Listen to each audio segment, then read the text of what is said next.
बिस्मिल्लाहिर्रहमानिर्रहीम। Online natural treatment से मैं हूं डॉक्टर सैफुल्ला। आज हम आपको बताएंगे प्रोस्टेट की सोजिश, जिसको प्रोस्टेटाइटिस कहते हैं। प्रोस्टेट मसाने और पेशाब की नाली के दरमियान होता है। इसकी शक्ल अखरोट जैसी होती है।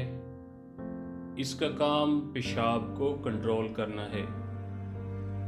ये सिर्फ मर्दों में होता है और अमूमन 40 साल की उम्र के बाद होता है।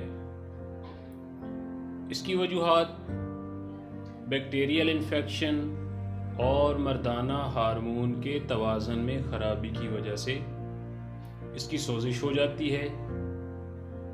और इसकी अलामात बार बार पेशाब की हाजत होना, पेशाब कतरों की शक्ल में आता है, पेशाब चलते चलते रुक जाता है फिर जारी हो जाता है, या पेशाब बिल्कुल ही रुक जाता है, बंद हो जाता है।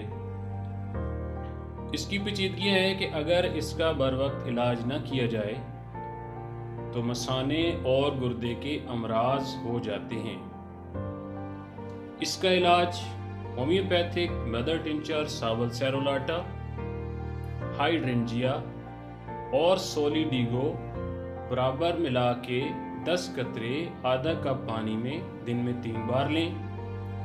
थूजा 200 और कोनियम 200 पोटेंसी की मेडिसिन हफ्ते में 1 डोज लें। प्रोस्टेट के मरीज को टमाटर खाने को कहें और एल्युमिनियम के बर्तन इस्तेमाल करने से मुकम्मल परहेज करें, तो इससे इंशाल्लाह आपका प्रोस्टेट बिल्कुल ठीक हो जाएगा। अगर आपको मेरी वीडियो ये पसंद आई है तो प्लीज़ मेरे चैनल ऑनलाइन नेचुरल ट्रीटमेंट को सब्सक्राइब करें और लाइक एंड बेल का बटन दबा दें। शुक्रिया।